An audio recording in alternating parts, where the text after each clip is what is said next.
that's a truth that, if I enjoy doing it, that's what should matter. Exactly. That's the win.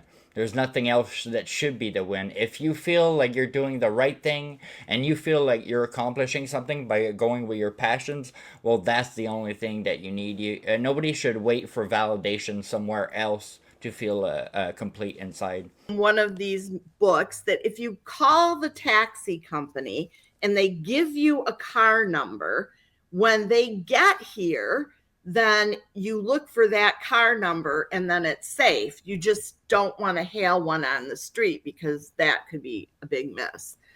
So, Because there's scams that are happening down there, well, or yeah, it's more because, even the physical side of it. Maybe you're well, you're you're in danger. you could be in danger. I Okay, mean, okay, well, the drug cartels were out, and okay, well. there's these Americans. Kidnappings were kind of prevalent. There were a lot of bombings. So it's not the right time to mistake your taxi for another one. Correct. And, Well, even when we drove in our van, they had bomb sniffing dogs in mirrors. They looked underneath the car with a mirror to make sure there were no bombs that they were letting into the compound. I wasn't anxious. But then when my next book comes out, and I'm worried how people are going to receive it, and did I write the right thing? And did I say the right thing about this place? Am I being too optimistic or too critical. negative? Yeah. It's like confronting that anxiety. And I think if you're always comfortable, you're not growing.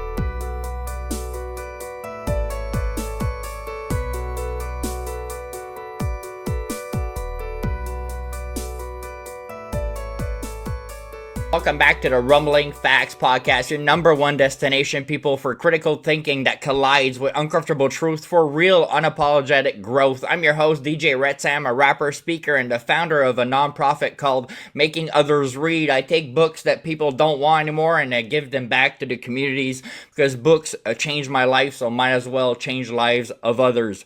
Whether it's through the music or the mic, I'm here to hit you with raw perspective and unfiltered truth, people, and the kind of conversations that challenge your entire blueprint of your life. I didn't come here to play it safe, people. I came here to speak facts. Every song I release and every guest I bring on, every episode we drop, it's all about taking off the mask, stepping into the uncomfortable, and helping you level the fuck up. We're not here chasing surface level answers. We're diving headfirst into the chaos, the controversy, and the clarity that comes from facing the truth. This show is for the thinkers, the fighters, and the ones looking for growth. So thank you all for tapping in. Subscribe to the goddamn channel. And today we are having our 70th episode of the Rumbling Facts podcast. We're joined by an incredible guest called Amy Piper, a travel expert who ventured across 46 countries and 45 states. She's a freelance travel writer, photographer with a passion for luxury and multi-generational travel, and also the author of 3 books: The Midwest Road Trips, Adventures, 100 Things to Do in Lansing Before You Die, and Secret Michigan, a guide to the weird, wonderful, and obscure. Amy's journey has led her to undiscover hidden gems in Michigan, as well as experiencing fascinating cultures across the globe through the lens of a true traveler and food lover herself. She's here on the Rumbling Facts podcast to share her stories, insights, and lessons she gained from years of travel. And trust me, you want to hear what she has to say, from navigating challenges on the road to uncovering the secrets of some of the most unique places that she has visited. Amy's perspective is one that will inspire you to think bigger and maybe travel further. Welcome to the show, Amy Piper. We are honored to have you on the Rumbling Facts podcast. Well, thank you so much for inviting me. I'm really excited to talk to your listeners about and share with them my travels. Um, First off, Amy, I was super pumped to have you here, and so tell us, how did this whole travel obsession start? Was there like a single moment or a trip that you were like, "Damn, I'm hooked. I want to see the world"?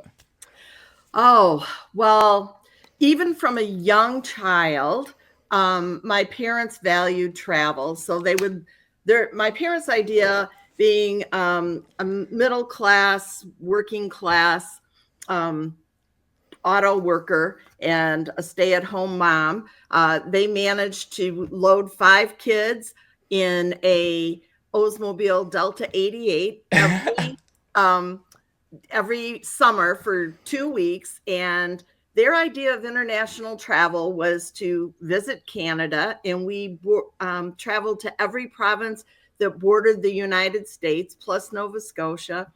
And so that was kind of how things got started. And then I took a corporate job, and I was in corporate America for 35 years. Wow, And they sent me all over the world, sometimes on 6-month assignments. wow, And I was on a 6-month assignment in Argentina, and I was really understanding the culture. I had majored in Spanish and in college, and I really was enjoying my time there. And I said, well, I'd like to continue to do this.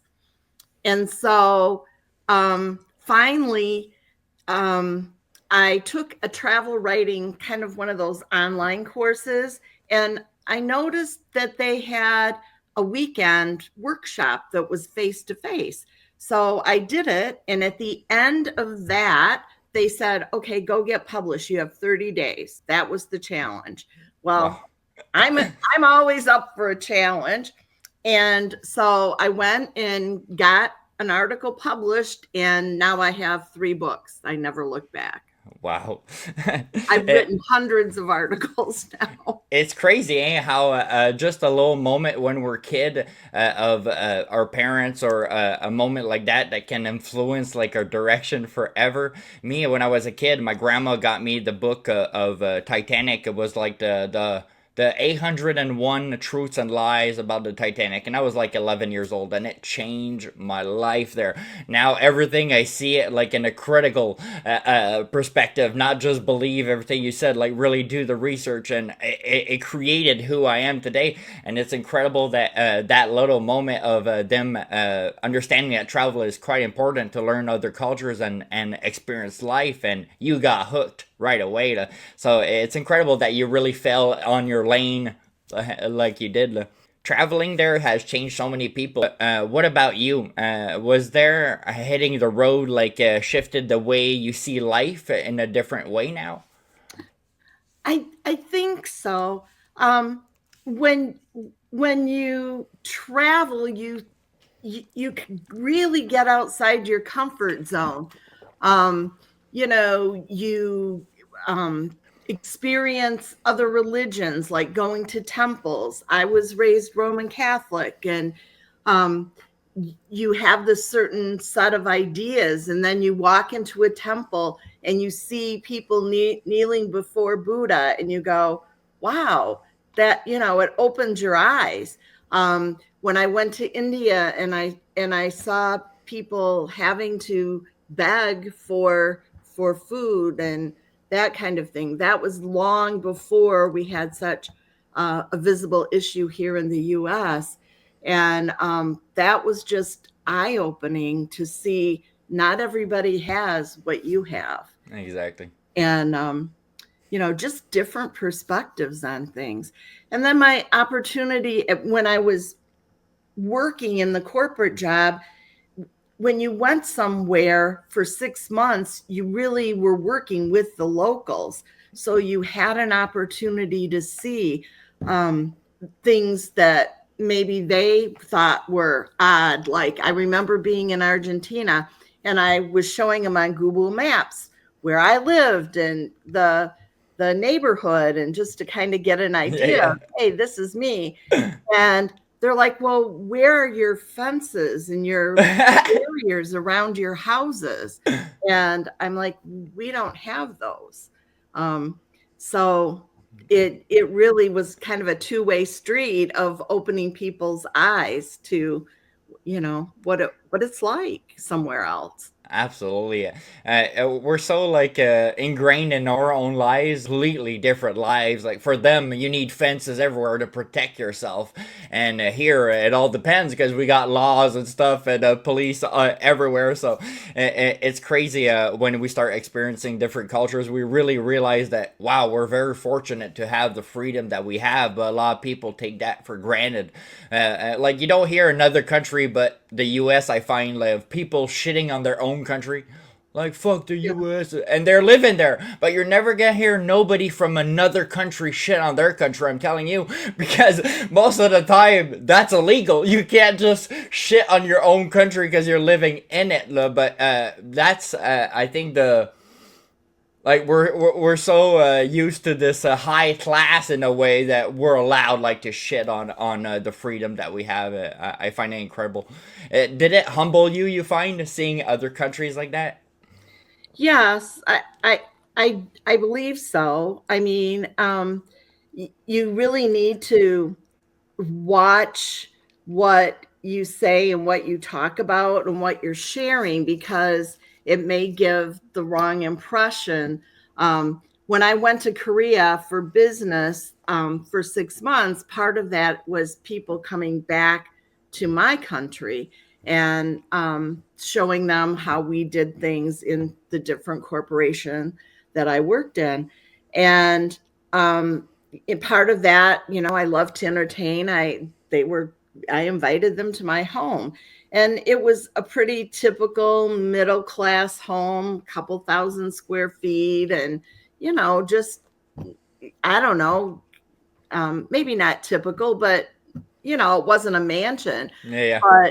but then they look at it like, wow, You you made it. yeah, you're like super rich and, just it's really, it kind of makes you realize, that you have really a lot, even though you maybe think you don't, you know. Absolutely makes us realize a lot of stuff right there.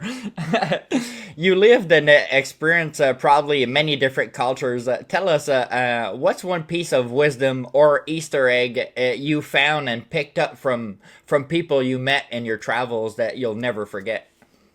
Oh, that's a hard one. For sure. Um, one of the things that it wasn't necessarily from overseas, but there's a blogger who talks about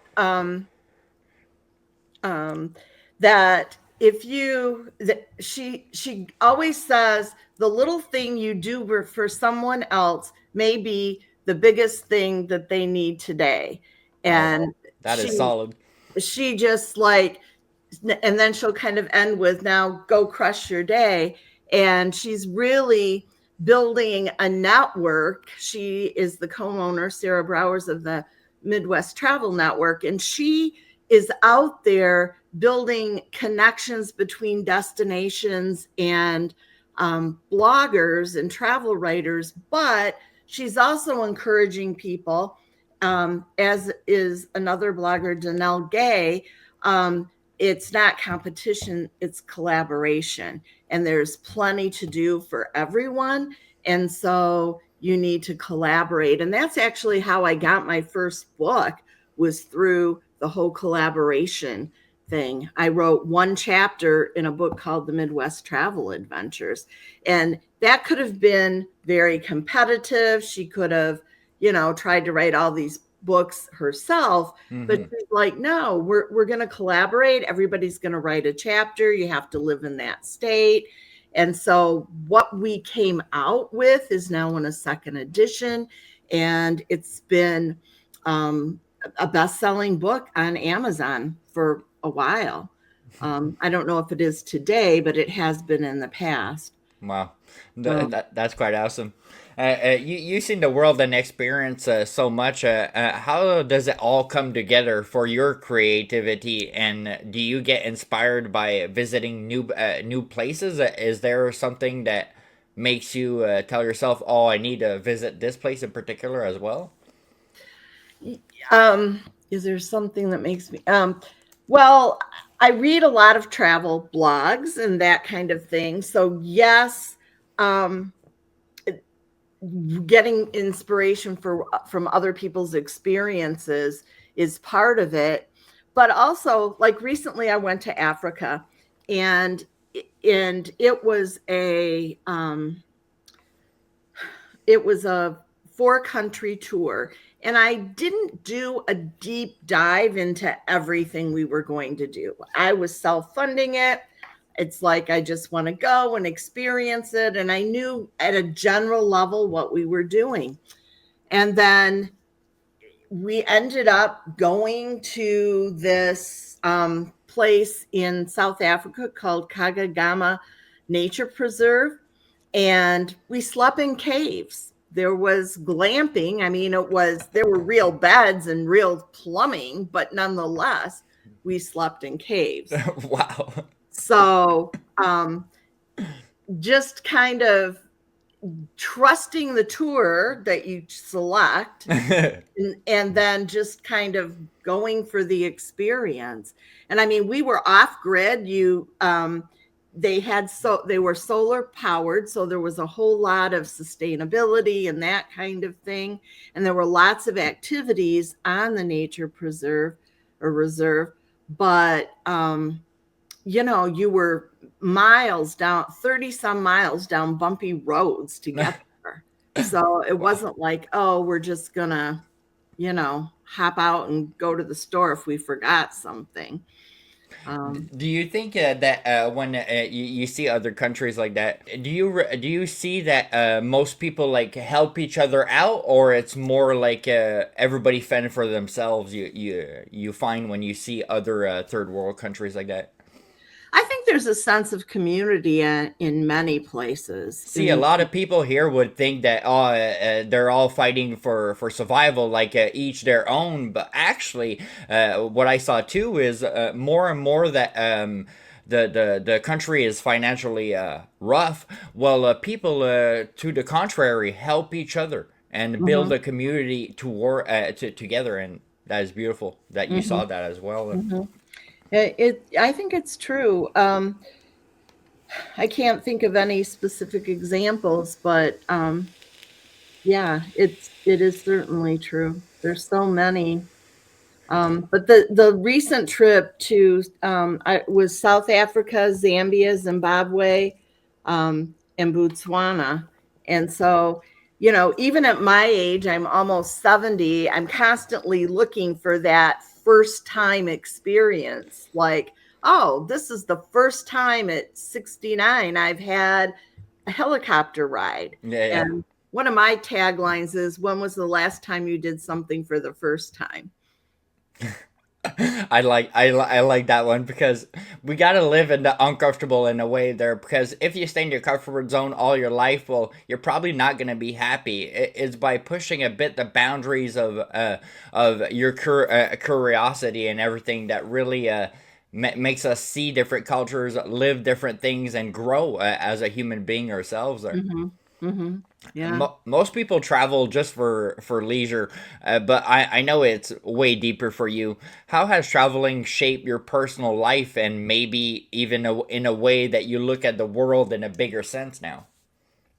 Well, um, it shaped my personal life from the fact that I had one child, and I'm married, and these 35 years of corporate travel, I mean, sometimes I was gone for 6 months at a time, and maybe my family wasn't with me. Um, maybe I would come home or they would come there, but we were still distanced for extended periods of time. And it was kind of interesting. On my first international trip to South Korea, it was going to be 6 months. And my coworker said, well, I could never do that. I have kids. And it's like, I have kids too. But you need to see what the benefits are and how those outweigh the the distance, and The not time always, apart, yeah. yeah, the time apart. So So my daughter, it was quite funny. She was in middle school, and the teacher said, "Well, where are you going to spend your summer vacation?" And she says, "Oh, I'm going to Seoul, South Korea." And someone in her class said, "Oh, is that near Ohio?"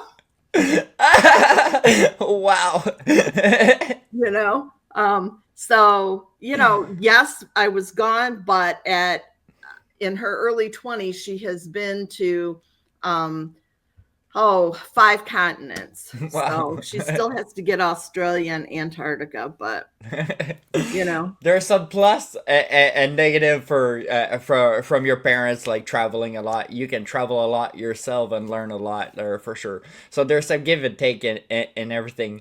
I gotta ask that you visit Bogota, and how was it down there? Can you walk us through that day and what happened? yeah. Bogota, Colombia in 2003 was quite dangerous. My manager did not want to send me. Wow. She said, "I do not want to send a woman." And we were going into an account for a IT corporation, and we were doing evaluations. And so they were sending, I think there were 3 of us, and we were evaluating the contract, the project management systems, which that was my job, and the technical systems, which was another guy's job. And so we were told, do not take public transportation. They gave us a driver in a van. We were to go with that person at all times. Well, it turned out that it was a very stressful time for the account, because here they have these people from corporate coming in and evaluating their projects and what are they doing and telling them how to change. And so it was pretty stressful, and we were working late, and the account manager forgot to send back the car and driver, or the Oh van my and driver. god. And so one of the men on our team was originally from Venezuela. So his Spanish was very good. And he had been working throughout the day with different people. So he started calling them saying, we don't have our driver. We can't get a hold of anybody. It's 11 o'clock at night. No, it's not urgent yet. We still have time.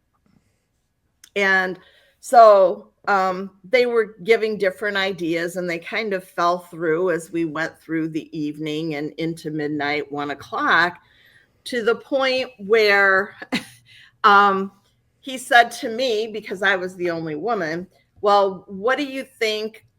Should I call the hotel?" I said, "Yeah, I read in one of the books, call the hotel, see if they can send a shuttle." That fell through. It was too late. 1 o'clock in the morning, no one's available. "Okay, what do you think if we sleep here or we call a taxi?" And I said, "Well, we have a presentation to the client in the morning. I'm not sure we want to look like we slept on the floor in the conference room." For sure. With the floor tile on the face there. Yeah, or the carpet impressions in your cheek. So I said, I read in one of these books that if you call the taxi company and they give you a car number, when they get here, then you look for that car number and then it's safe. You just don't want to hail one on the street, because that could be a big miss. So, because there's scams that are happening down there, well, or yeah, it's more even the physical side of it. Maybe you're in danger. You could be in danger. I Okay, mean, okay, wow. the drug cartels were out, and Okay, wow. there's these Americans. Kidnappings were kind of prevalent. There were a lot of bombings. So it's not the right time to mistake your taxi for another one. Correct. And, Wow. Even when we drove in our van, they had bomb sniffing dogs in mirrors. They looked underneath the car with a mirror to make sure there were no bombs that they were letting into the compound. Wow. And then the dogs sniffed. And so that's how we got to work every day. So there had been a bombing down the street at one of the upper class athletic clubs. And it looked just like Oklahoma City, Yeah. That and is a everything. crazy image. Yeah, for sure. So anyway, so the man who was from Venezuela, whose Spanish was really good, called, got a taxi number. The taxi's on its way. Okay, let's go down the elevator.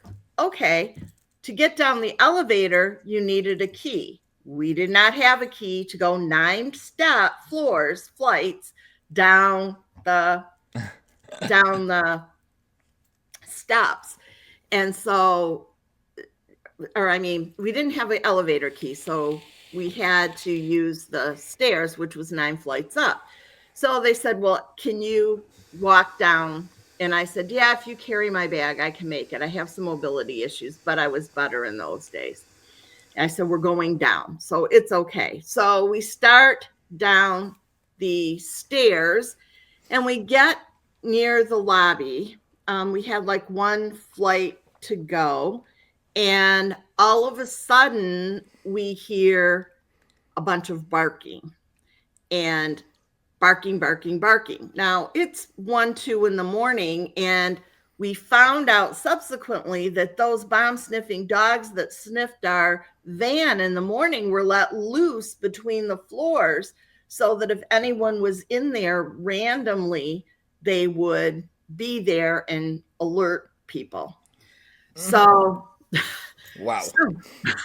so we get to the main floor, and I open the door to go into the lobby, and my 2 working colleagues were behind me, and I slammed the door because I was afraid of the German shepherds barking, and they were like, let us in. And so they came in, we slammed the door. The dogs are outside the door, barking, barking. We're in the lobby, just standing there. We can see our taxi, but we can't just walk out. So we're like, okay, now what do we do? We're almost there, and so it turns out that the security guy, of course, heard the dogs, and he came up to investigate and found out it was just a bunch of us gringos trying to get out. And so he tied the dog up finally, and we went out and got in the taxi and rode home. But that was a very scary experience because you didn't know if they were going to bite you, not bite you, what was really going to happen. Mm-hmm. And during that day, since there was a bombing at the other place, like you guys must have started thinking, like in your head, like why are we in this country like right now? Because literally this is war. There's bombs going down a couple of blocks away.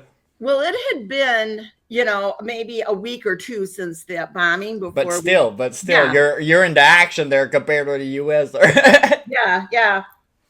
Oh my jeez. It was it, and it, I really wanted to go because as I said, I was a Spanish literature major in college, and so I just really wanted to get a chance to go to South America, and I wasn't sorry I went. But there was a heightened sense of danger there. But it was more. It wasn't like a war bombing, but it was like the drug lords and people, upset about those that had and those that had not. And so they were really attacking people who apparently had money. And German shepherds are at least 100 pounds normally, so those are big dogs. They were very scary dogs. For sure.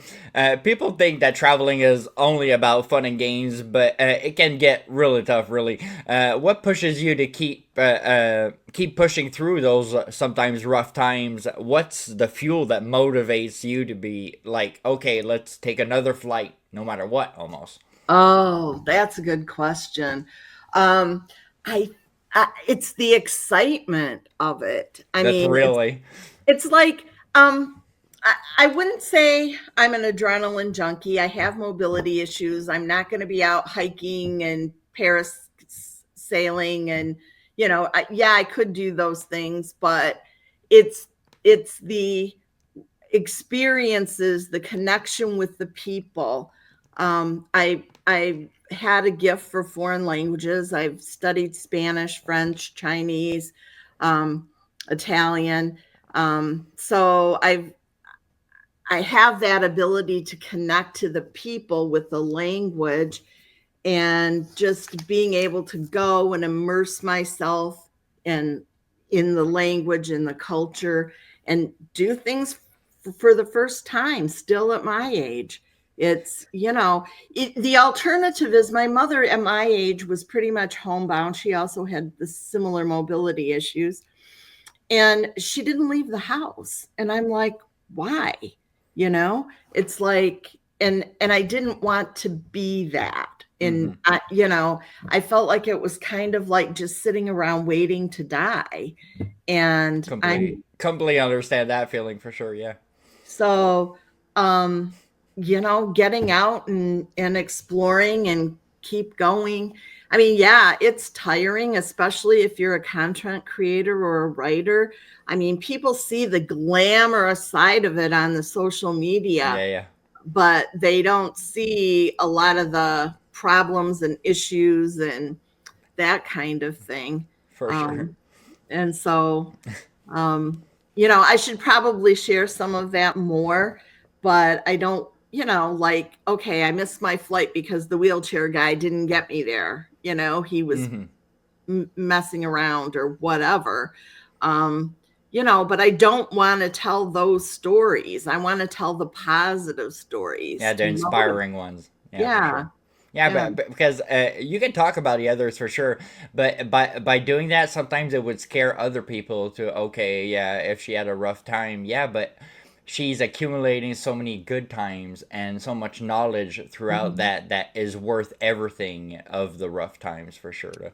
And I think that's another part of the motivation is the learning that you continue to learn and see. I mean, you're out of school for years and years and years, but the learning doesn't stop. My PhD is in instructional design from the College of Education. So I value learning and value getting more information. And lots of times it's just surprising. I just went to Tucson and I ate in a restaurant that made the first chimichanga. Wow. It's just, that, oh, I didn't know they were invented here. I mean, you Absolutely. would have thought it was in Mexico or Yeah, for whatever. sure. So, So I have a moment of a critical thinking segment. So I'm gonna ask you like uh-oh. 5 questions that maybe gonna push your mind to think a bit further in some of your answers. As a frequent traveler, you must have some difficult decision. What's one of the most crucial decisions you ever had to made? Oh, geez. Um, I would say, um, sometimes it's like when something is a snafu, like I had the wrong visa for Paraguay, does that mean that I don't go to Brazil? I was going to, does it mean I give up the whole experience, or do I problem solve? And it's just, how defeated am I going to be here? Mm-hmm. I was in Argentina and I wanted to go to Brazil. Knew I needed a Brazilian visa. I got a Brazilian visa, but the person who was the secretary who was had offered to plan my trip, she said, well, you can go through Paraguay and get to Brazil on a bus, and it's cheaper after you fly into Paraguay. I said, okay, great, let's do that. Nobody said, and she didn't know because she was an Argentinian citizen, that Americans need visas for Paraguay. And so I didn't have a Paraguay visa. And so I went to the airport and they wouldn't let me board the plane. So it's like, okay, do I give up And going? go back home right there. Yeah. And do I never go there, or, here I am this close. And so that I was going for a weekend. And so that weekend I didn't go. But then I went back and figured it out. And a couple weekends later, I got a different flight directly into Brazil at a higher cost. And But and you got so there. and I and I went to Iguazu Falls, and I saw it from the Argentinian side and the Brazilian side.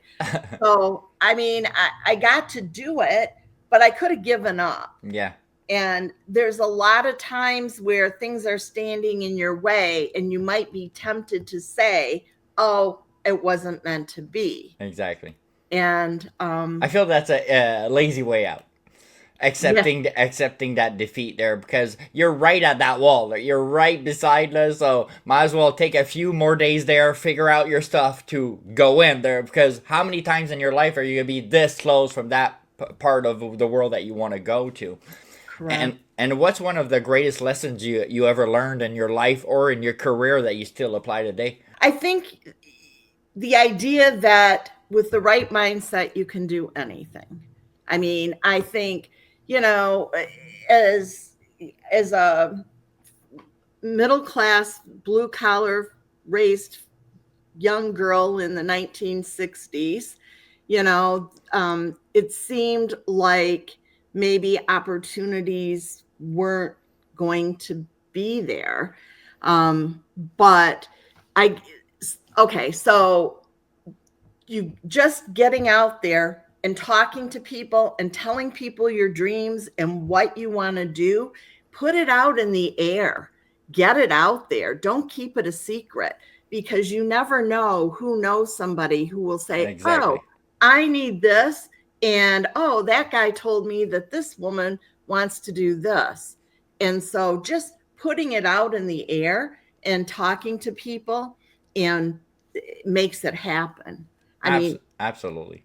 if I had not talked about my dreams constantly to anybody who would Yeah. listen, I don't think I would be anywhere near where I've been today. Absolutely. I think that's a great point. Can you share an instance where your intuition or gut feeling led you to make a decision in particular that changed everything?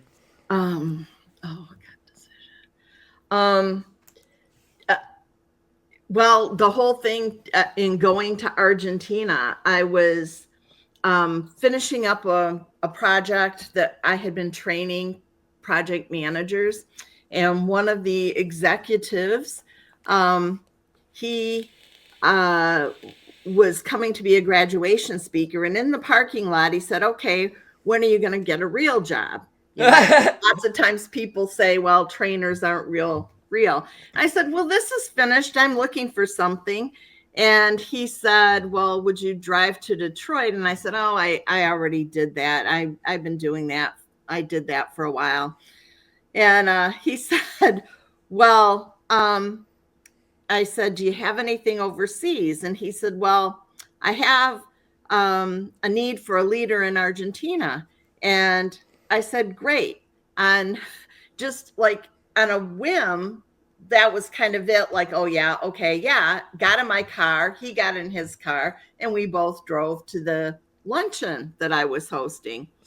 And at that point, I had called my husband and said, "What do you think, 6 months in Argentina?" He, the executive, got on his phone and called his client and said, "I think I have somebody. What do you think?" And by the time we made it across town, it was a done deal.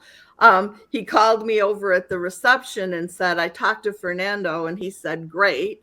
And so it was like done. And I hadn't even asked my manager. So in not a while, you already had that plan. We're going. I Everything mean, was it's like settled. just like if you tell people, Yeah. or sometimes your reputation, and then it just happens. And there's some people think they have to plan and plan and plan and plan. And I wasn't like, sometimes I remember vividly one time coming back from vacation, and my manager said to me, "Oh, can you be in Washington, D.C. in the morning?" okay, let me hang up. I got to get travel plans and approval and get packed. I mean, you just had to be ready. And I think your gut of just saying yes um, is You're probably the kind of person that always has a travel bag ready to go. I am. I am. For sure. If there's an apocalypse, you're the first one out. Yeah, I got my go bag. What's an example of a situation where thinking outside the box helped you solve a problem, or literally you saw somebody thinking out the box and you were like, okay, that's quite good. I might have one, but it might not be coming to mind. But another thing that's trusting your instincts that I can Yeah. go is back to my first book. Uh, a woman called me, the uh, who I knew, and she said, "Someone's going to call you. Just say yes." And I'm like, "Okay." So a little bit later, a woman called me, and before she even got anything out of her mouth, I said, "Yes, whatever it is, yes." I'm supposed to say yes. And it turned out to be writing the chapter of the Michigan chapter in the Midwest Road Trip Adventures, which was my first book. Wow. So that's kind of trusting your gut and trusting the Absolutely. person. Makes me think a bit about the movie Yes Man. That he starts to say yes to everything. Well, we shouldn't say yes to everything, but saying yes to a lot of stuff like really makes us learn and get it into our uncomfortable zone, like we talked about earlier. Mm-hmm. Now that I've heard some of the stories of like the dogs running after you, what's an incredible moment that you've had that you still laugh about today? Is there something that pops up? Oh, I know one. um, I like to think that my Spanish is pretty good. But there are two words. One is alfombra and one is almohada. Okay. And one means pillow and one means rug in Spanish. Well, I had my own pillow for some reason in Argentina, and I don't usually do that, and I'm not sure why I did then. But when I would go away on the weekends, I would check out of my room, so the company would then pay for my weekend room because they wouldn't pay for two. And so I would give the bellman my extra luggage and my pillow. Well, I asked him in Spanish. What I thought was to he brought my luggage, and I said, "Well, do you have my pillow?" So I thought. He came back a bit later after looking and looking, and he finally switches to English, and he goes, "Ma'am, I can't find your rug anywhere." And so it turns out that I was using the wrong word for pillow and the word rug. And I said, "No, no, no. I'm trying to find my pillow." Did they find it actually? Yes, once he knew he was looking for a pillow, no problem. You need to know what you're looking for to find it for sure. It's crazy how just a little difference of word like it mixed him up for sure there, because it's another object that he's looking for right there. It was very funny. Uh, you're not afraid to dive deep and take risks. What's been one of the biggest risk in your travels, and did it pay off? Was it worth it? Oh, I would say going on a 10-day safari to Tanzania felt like a huge risk. I mean, you know, I I had never been to Africa before. I felt I I had never been with this tour company before. Um, I I knew their reputation, but I still, it was a lot of money. I was self-paying. And when I talk about self-pay, many times travel writers are hosted at different places. And so you don't always have to pay for everything. But this Africa trip was a huge amount of money. And I felt like it was like, will it be worth the money that I'm Yeah. paying. I'm taking money from the family to do this with their support. But I came back with over 8,000 pictures. Wow. It was amazing. It really opened my eyes, and I couldn't wait to go back to Africa in general.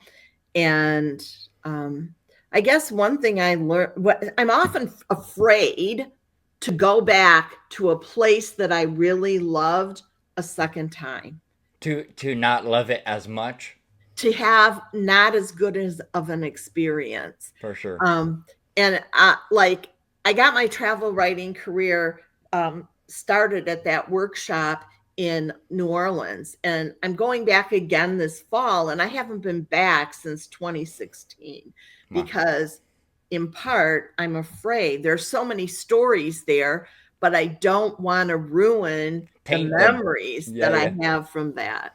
for And sure. so I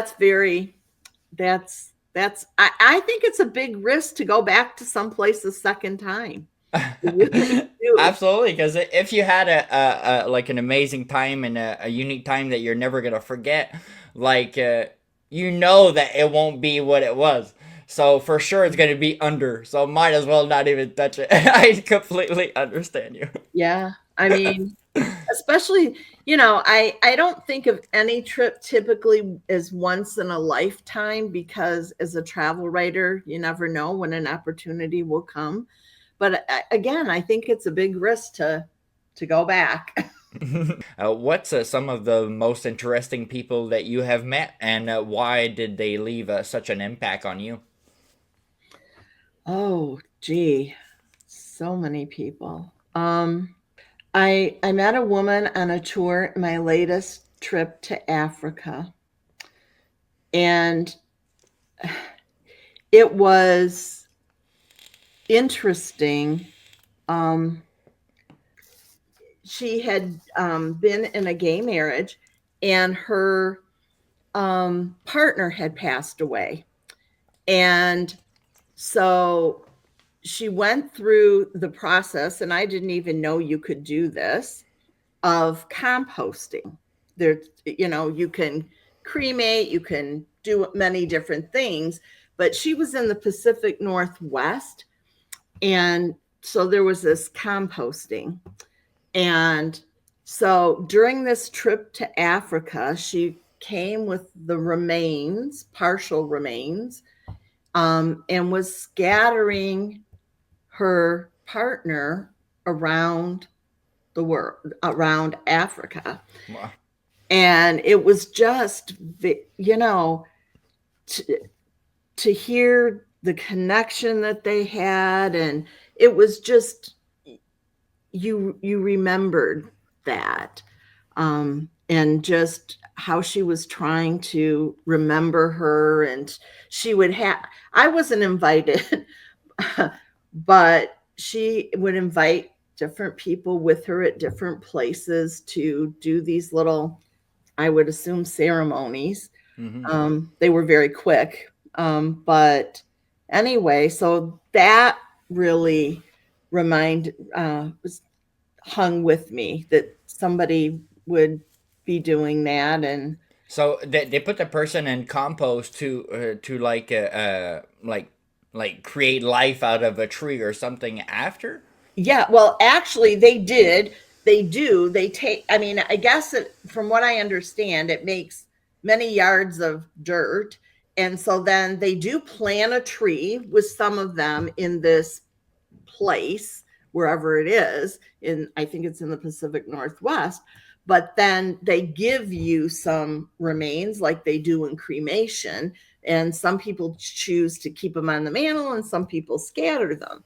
Wow. And so she was scattering them, around. I find that beautiful instead of cremating, because cremating, let's not kid ourselves, you're burning something, like, you're destroying something forever. Mhm. But like that, like that person that had somebody so close could put that all in a plant or in a tree and literally Mhm. feel that that person is in that tree, or that is the light that is given back. And I find that Mhm. very beautiful. I didn't even think we could do that as well. I didn't either. I was shocked in a good way. Yeah, I yeah. mean, you know, and but that just really stuck with me.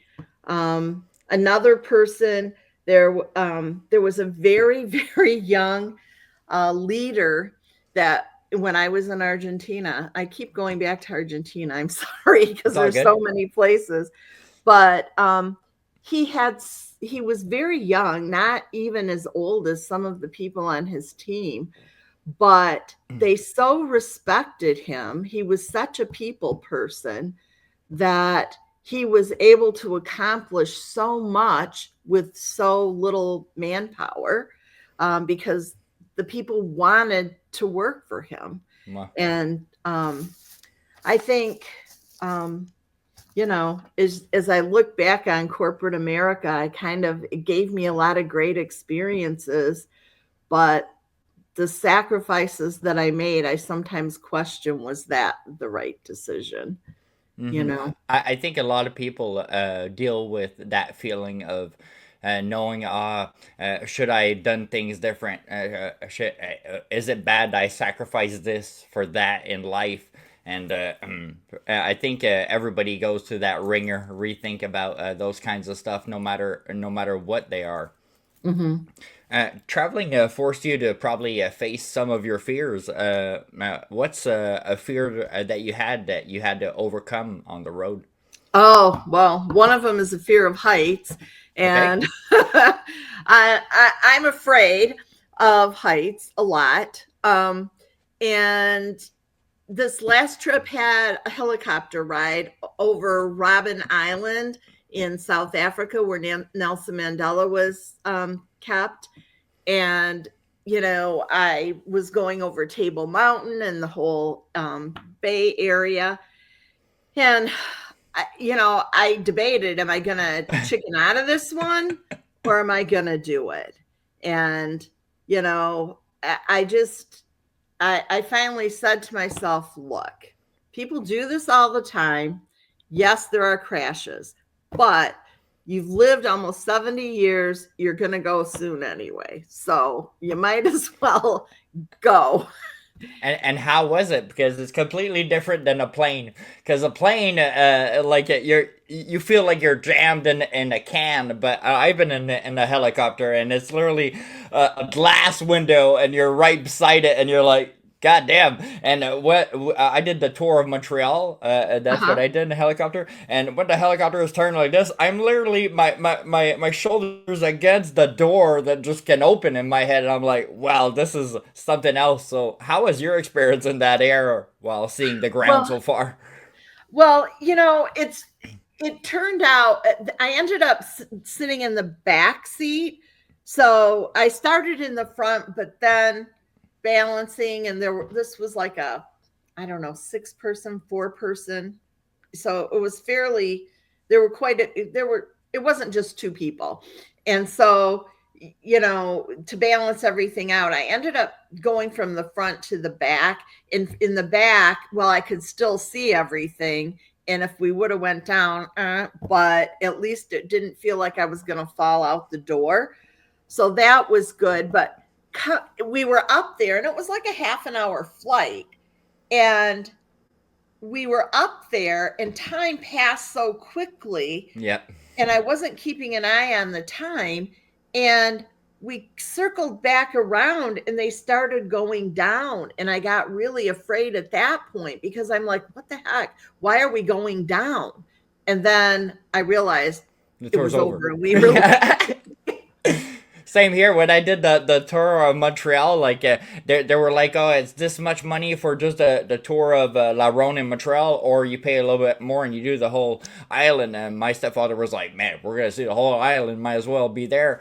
And it passed so fast. There was like 30 minutes as well as two, but like it passed like 5 minutes. That's how quick it was. And me too. I was Yeah. wondering why we were going down there. Like, oh, because we're back at La Ronde, so we're gonna land. I'm like, wow. So that was 30 minutes. I'm like, wow, because it's such an experience that most people are never gonna live, because it's really not an airplane ride. It's completely different. It is. It is. But yeah, so I think I would do it again. That's You know, great. At we're least going at to least you conquered it. I'm proud of you. we're going to Hawaii in a couple of weeks, 2.5 weeks. I'm taking the whole family. My daughter's turning 40, and we're going for her 40th birthday, but it'll be before her birthday. And I'm thinking, would that be something we might do? So That's we'll awesome. see. So we'll So, see. so we're here in the uncomfortable truth section. I'm gonna ask you a couple questions, and we're gonna see where this goes. What's a difficult truth that you had to face about nature of your work, and that most people probably don't understand? For everything that's comes to you, you sacrifice something. It's like um it's not all the good things. Sometimes it's, you gave up the family reunion or the um a significant birthday, or you just couldn't be there to someone's funeral because you were around somewhere else. And so Hmm. you miss a lot of family connections, and actually friend connections. Like when I, in my old neighborhood, there were a lot of card parties and different kinds of things. But when you say bye for 6 months, and then well, we didn't know if you would be here or not. So Yeah, you kind of find yourself not as connected and not as invited because, oh, well, we didn't know yeah, if you yeah. would be You become available. that person, a part of the group, being a part of the group there, literally, because you're traveling and you're doing stuff like that. Hmm. What's the hardest truth you realized in your career and life? Hardest truth in your career and life. Or life, yeah. Or life. Okay, so I would say one thing is you need, as a person, to take stock of your impact on other people's lives, because um, I didn't really realize a lot of things that I was doing, how it impacted other people. I was a leader in corporate America, and it was not until I had ovarian cancer in 1999. And it wasn't until I, faced this possible mortality that people started coming to me and telling me how I impacted their life, and how one small thing that I did, maybe usually good, but now I can think in some things that were probably not intentionally bad, but they impacted people's lives. Projects you were assigning people to, and you have this mindset as a corporate leader. You're just thinking, how do I get the project done, how do I do this? Yeah, and you're not thinking about emotions. You're talking about like, because what we think about in that moment is like what you're doing, like the success of something. You're not thinking of the emotions of that person getting told this.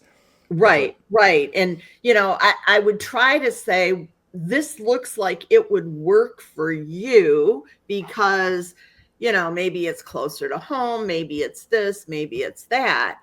But sometimes your thoughts aren't really in line with what they're thinking and what they're wanting to go. So even though you may have good intentions, you really need to talk it through with people, and that kind of thing as a leader. But it doesn't even have to be in a leadership position. It can be as simple as, oh, the guy in front of you doesn't quite have enough cash to pay for his groceries, and he needs a couple of extra dollars, and they're putting something back. oh, let me just take care of that.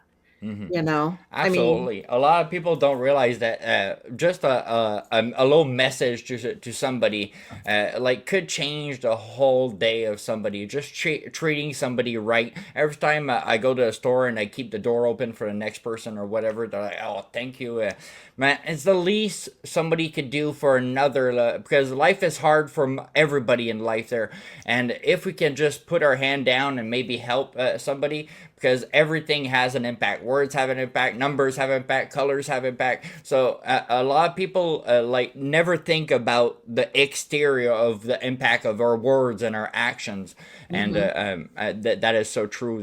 That's a hard truth to realize when you're like, damn. Maybe that bothered him of me giving him that job, or saying that in particular the words I chose maybe weren't perfect for him because he took it badly there. Mhm. Something about the world that no one seems fully willing to confront. Is there something that you realize that most people like don't confront in life? I think, uh, especially what I see in the younger generation is a lot of anxiety and, you know, trying to work through that. I mean, you know, as I watch like my granddaughter or daughter, and they are anxious about stuff, and I kind of think, well, I wasn't anxious, but then when my next book comes out and I'm worried how people are going to receive it, and did I write the right thing, and did I say the right thing about this place, am I being too optimistic or too Critical. negative? Yeah. It's like, um confronting that anxiety. And I think if you're always comfortable, you're not growing. that, um that that's is so true. Now, what's an uncomfortable truth that you had to accept about the way success or happiness is really achieved? Oh, being in the corporate grindstone or whatever, to me, success was the money, the money, the money. What did Yeah. I get? The raise? Did I get the bonus? Did I get the promotion? You know, did I what what did I get the good assignment? You know, did I get the award? Um, and there are days when I go, gee, if my book or my blog or this or that would only win an award, then I would feel X or Y. Hmm. And it's like, that's a truth that, if I enjoy doing it, that's what should matter. Exactly. That's the win. There's nothing else that should be the win. If you feel like you're doing the right thing and you feel like you're accomplishing something by going with your passions, well, that's the only thing that you need. Nobody should wait for validation somewhere else to feel complete inside. That's Absolutely.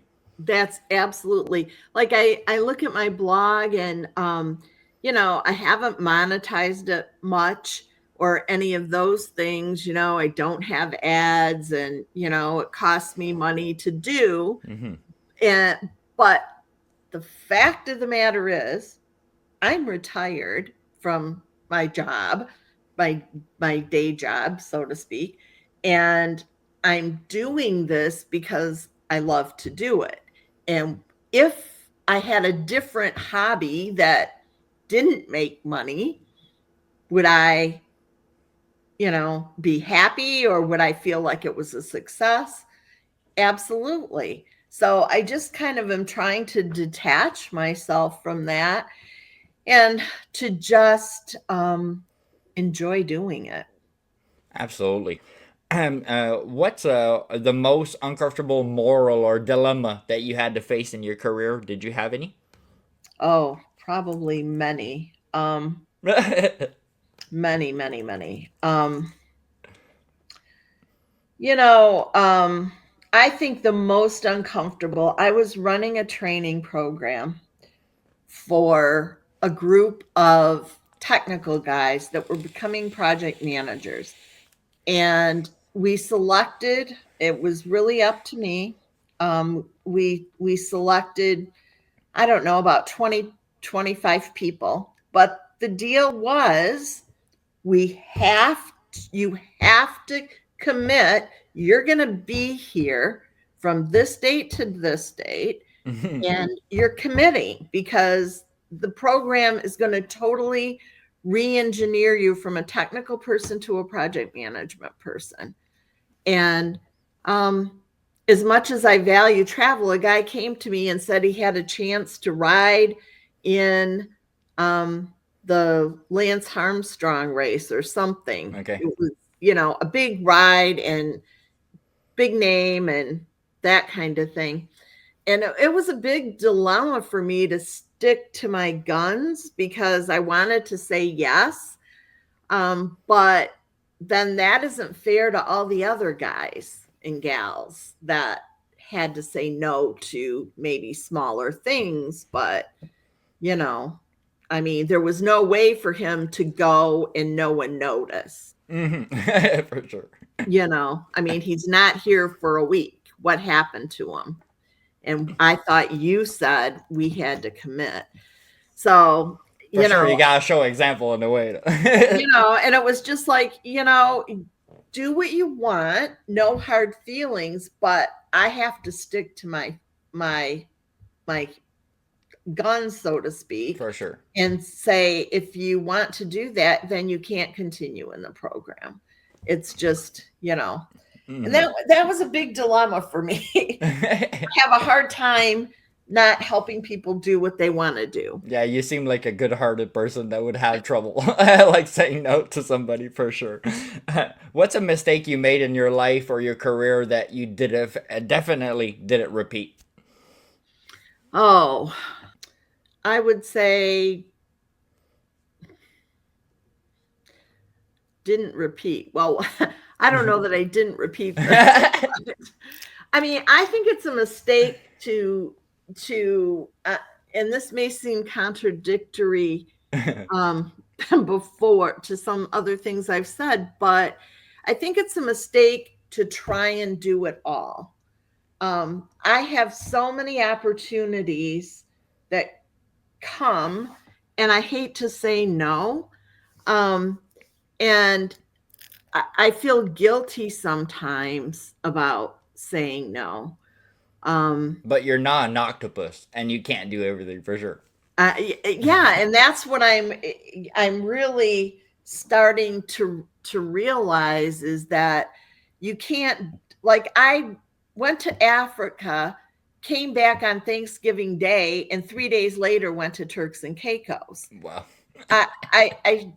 They were all great trips, but I probably should have said no to the Turks and Caicos offer, not because it wasn't wonderful, but there was, getting pulled from different directions. Yeah.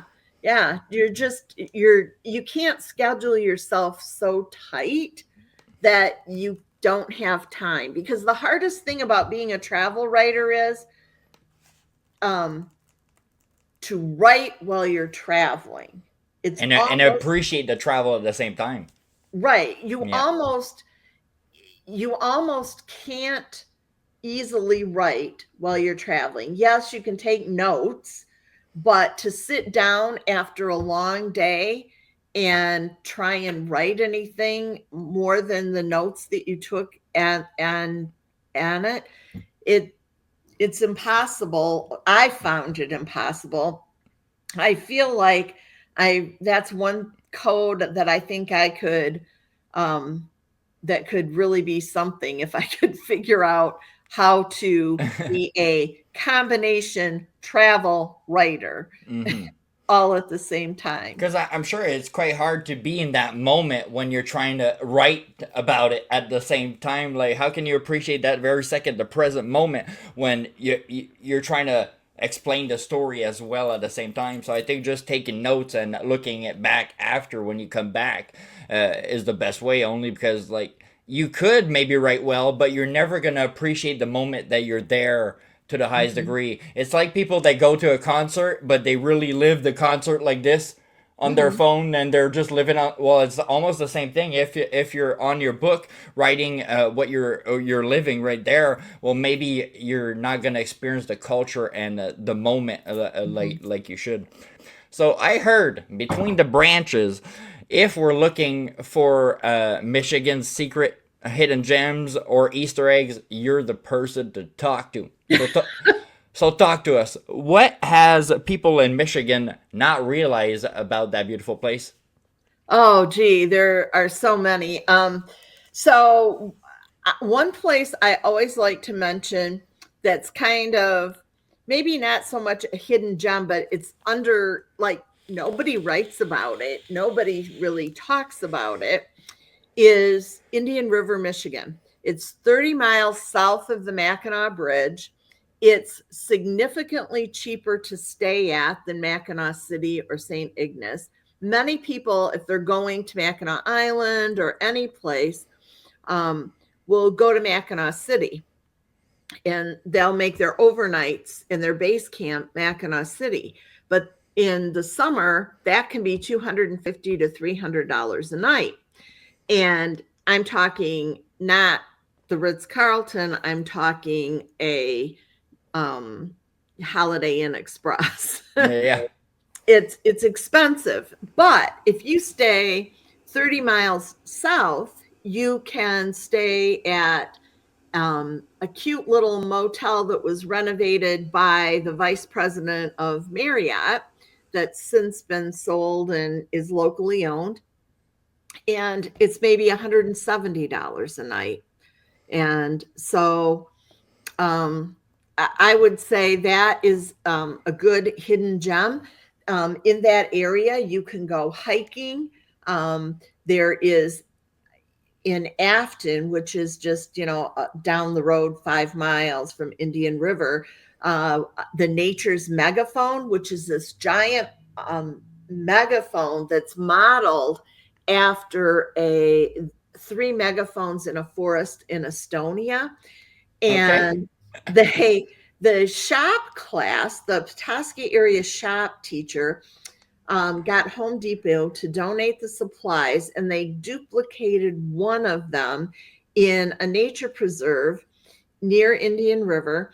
And you can actually climb into it, and it magnifies the sounds of the birds, the insects, and it's above the Pigeon River. So you hear the river rushing. Wow. And so the sounds, and you actually climb inside it. Wow, that's awesome. This is really, my book is called Secret Michigan, A Guide to the Weird, Wonderful, and Obscure. And so also in Indian River is the Cross in the Woods, which is the largest corpus on a cross in the world, or at least in the United States.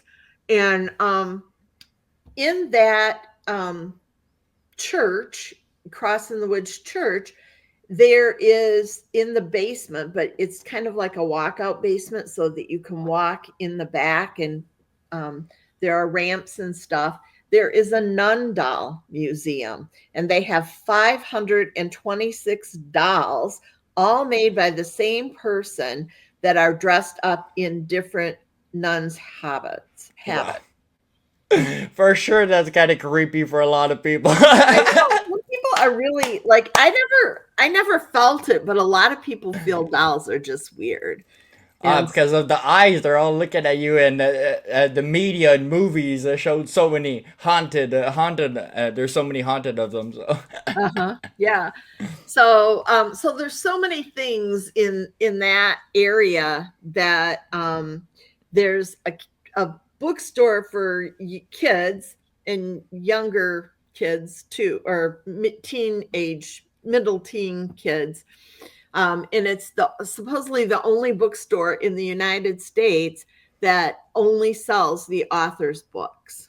Okay. And so if kids are a Chillermania fan, this author, Jonathan Rand, has his bookstore there, and he sells only his books. And he has books from all over the United States, like state books and city books, with mysteries and chiller stories. So that's one of the places. And then there's the stories behind popular places. Um, there is a place, this was kind of funny.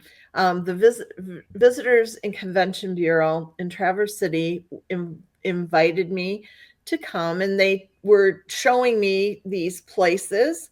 I gave them a list of places I wanted to see, but then the guy took me to this distillery, and I'm sitting there thinking, what's the secret here? Because I don't get it. I'm just like, I mean, I'm having a good time drinking the cherry bounce, but what's the secret? And then it was revealed that they started South Manitou Island I believe it was in the 50s, or maybe it was even before that. They grew a heritage rye called Rosen Rye. And the rye ended up just not, they quit growing it. Why did they quit growing it? Because it cross-contaminated, and it was no longer Rosen Rye after about 2 years. Okay.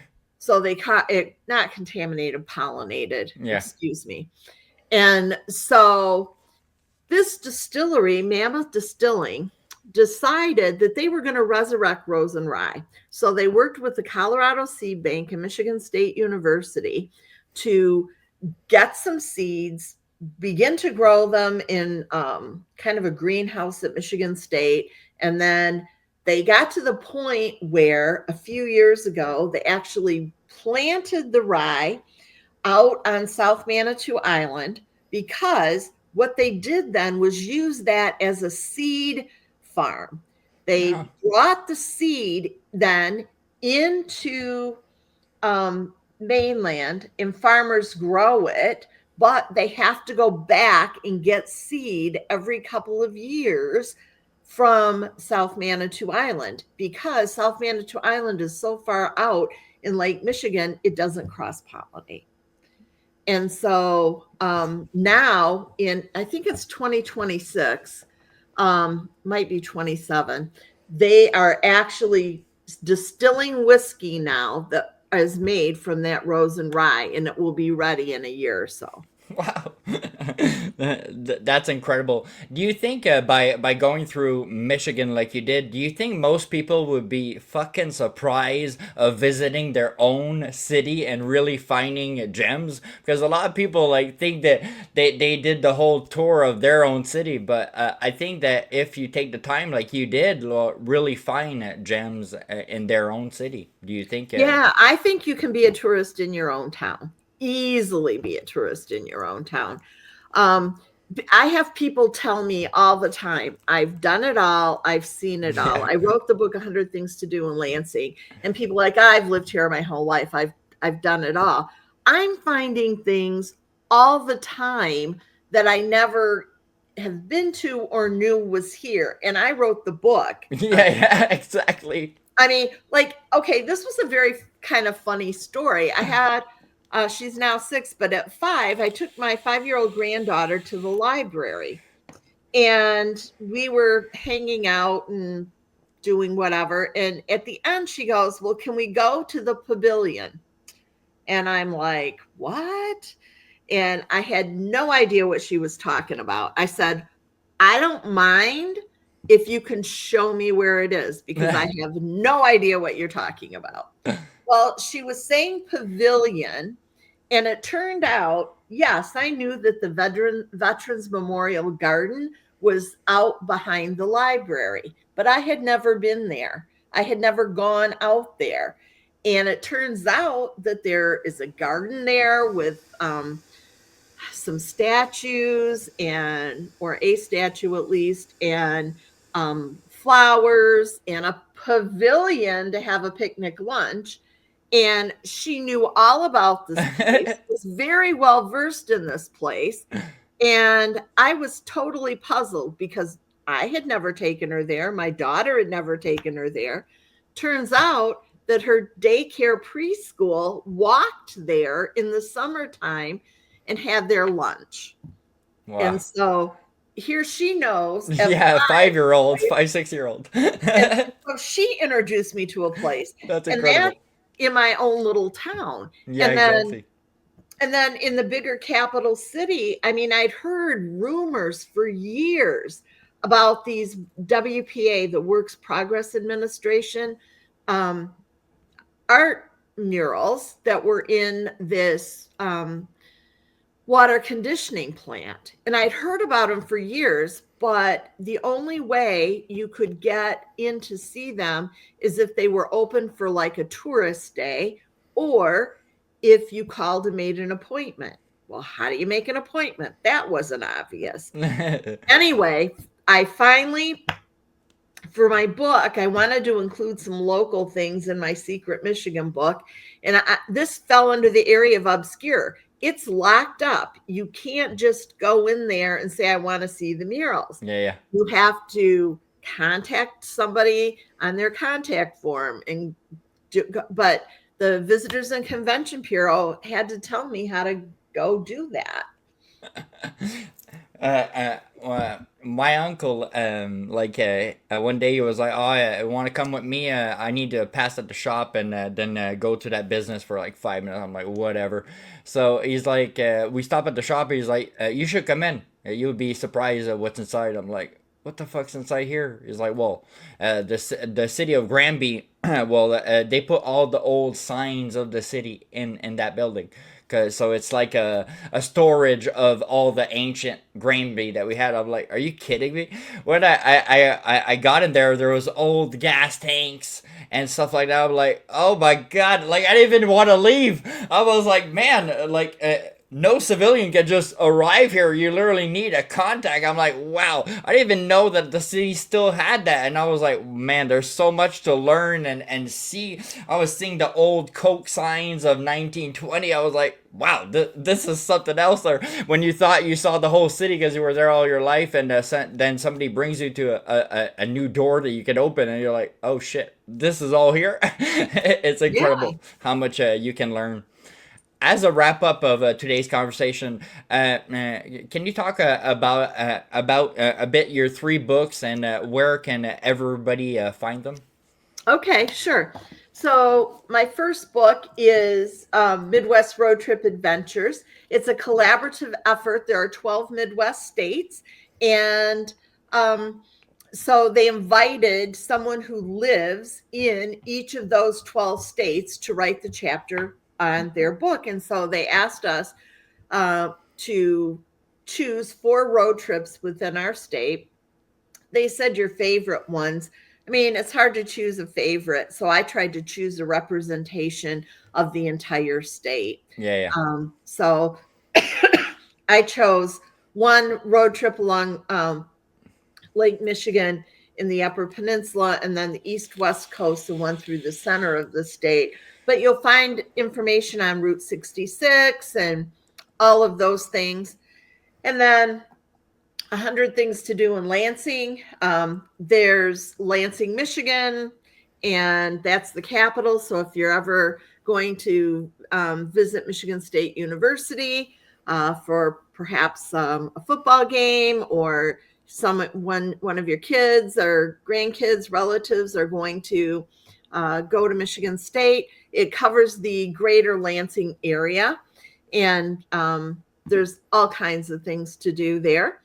And then the last one is Secret Michigan, a guide to the weird, wonderful, and obscure. I was told the dinosaur is what attracts some people on it, but it talks a lot about places that you may not know, that you may know and say, oh, I've been there, but it'll tell you a story that you don't know. Like, for example, one that I often talk about, they all start with a question, like, who was the only president that was also a king?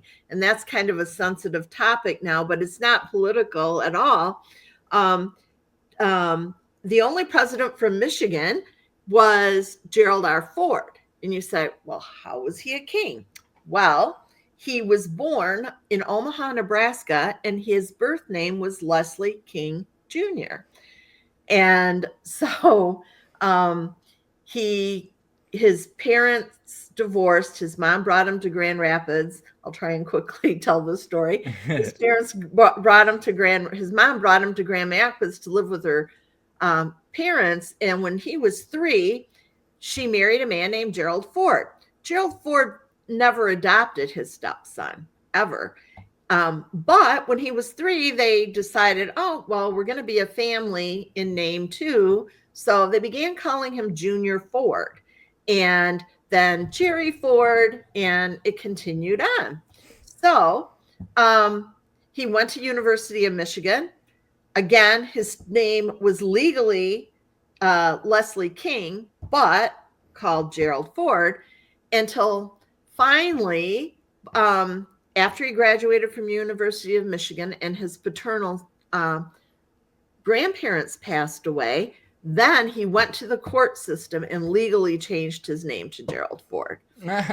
And so the book tells the story, but then it has these call out boxes on the side that tells you, oh, go to the Presidential Museum in Grand Rapids. Here's what it costs. Here's a pro tip. Wow, that's awesome. So those are the 3 books. You can get them at online on Amazon. You can get 2 of them at readypress.com. You can get them all on Amazon. If you're in Michigan, you can get them at local bookstores throughout the state. So, yeah. Perfect. So I really appreciate you taking the time today to come on the show, and so we hear your story. I hope I didn't put you too uncomfortable with the questions that I asked.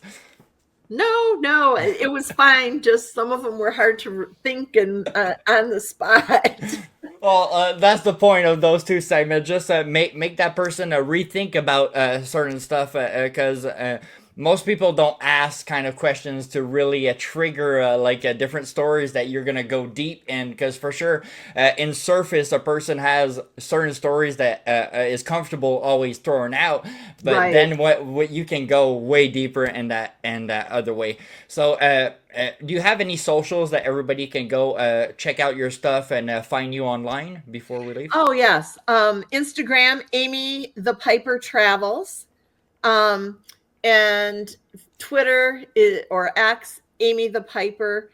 And then I have 2 Facebook. One is Follow the Piper and Amy Piper. And then please check out my blog, followthepiper.com. I talk about my adventures around town and around the world. So, yeah. I love it, and I like the way you called it, Follow the Piper. That is awesome. So thanks everybody for coming on. I hope you guys learned something and appreciated her stories from her travel, and I'll see you guys next week.